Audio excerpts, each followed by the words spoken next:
Episode 11. An English film director made a film in a small village in India.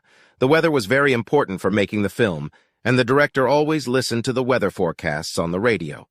But then every morning, an old Indian said to the director, "It's going to rain today," or "The sun's going to shine today," or "It's going to be cloudy," and he was always right. Then the film director stopped listening to the radio and asked the old man about the weather every morning. But one morning the old man was not happy and did not speak to the film director. "Look," the film director said kindly. "What's wrong? Are you ill?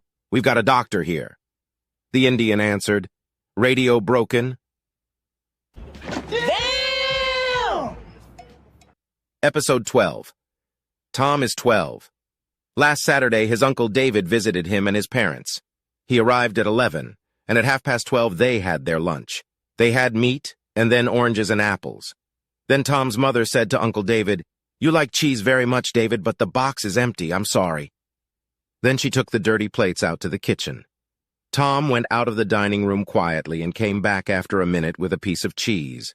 He gave it to Uncle David, and Uncle David was happy. He put the piece of cheese in his mouth and then said, "You've got very good eyes, Tom. Where did you find this nice cheese?" The boy answered, "In the rat trap, Uncle David." Damn! Episode 13. Mr. James Richards lived in a flat. At midnight last Friday he was asleep, but then he woke up because there was a lot of noise. "Someone's knocking at a door," Mr. Richards said to himself. He went into his living room, but the noise was not at his door. The person knocked for a long time, and then Mr. Richards opened his door. A man with a telegram was at the door of the next flat. Mr. Richards went and knocked at the door hard, and they made a lot of noise.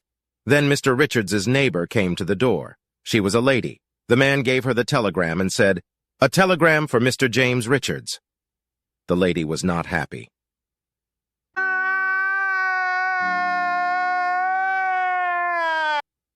Episode 14.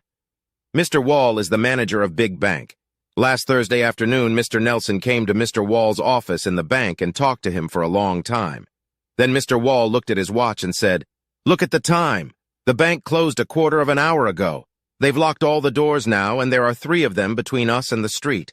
But I've got keys because I sometimes work late here after everyone else." He took some keys out of his pocket. Mr. Wall and his visitor went out of his office, and then they saw Mrs. Field.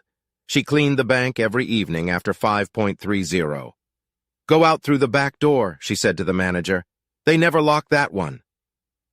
God, please, no! No! No! No! Episode 15. Mr. and Mrs. Bryan lived in Weymouth. Mr. Bryan worked in a bank there, and Mrs. Bryan always bought her meat from a butcher near the bank. The meat in that shop was always very good. Then the bank sent Mr. Bryan to Penzance. He bought a house there, and Mrs. Bryan began looking for a new butcher. There was one near her house, and she went into a shop and found a nice piece of meat. "I want 2 kilos of that," she said to the butcher, and he began cutting it. But Mrs. Bryan said, "You're giving me a lot of bone in that."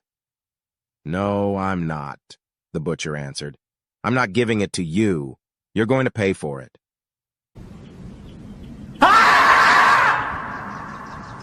Episode 16.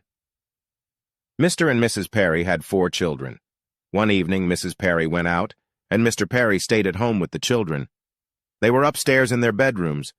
Mr. Perry read his newspaper for half an hour, and then he heard someone on the stairs. "Go up to your bedroom and stay there," he shouted.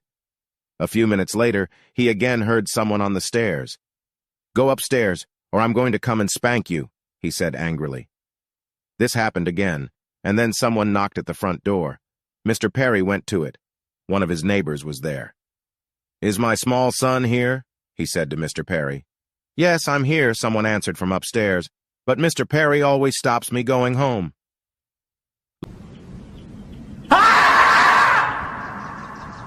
Episode 17. Professor Carter visited some friends on the other side of town. After a good dinner and a game of cards, he said, "I'm going to walk home now." But his hostess looked out of the window and said, "The weather's very bad. It's cold and wet and windy. Please stay here tonight." She went and made him a bed. After a few minutes, she came back to the living room, but the professor was not there.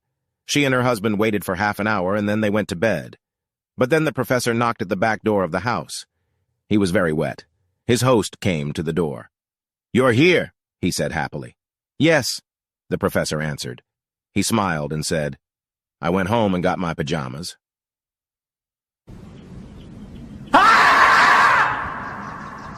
Episode 18. Max Hollingsworth had a holiday in Mexico. He did not speak any Spanish. On the first morning, he sat down at his table in the dining room of his hotel, and another man said, "Buenos dias," and bowed. Max said to himself, "That's his name." He bowed too and said, "Max Hollingsworth." The next morning, the same man bowed again and said, "Buenos dias," and again Max answered, "Max Hollingsworth." The waiter spoke a little English, and after breakfast he said to Max, "Buenos dias isn't that guest's name. It's good morning in Spanish." The next morning, Max bowed and said to the Mexican gentleman, "Buenos dias."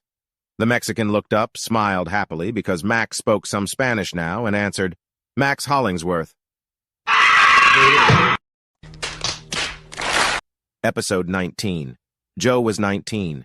He had long hair and he never washed or brushed it.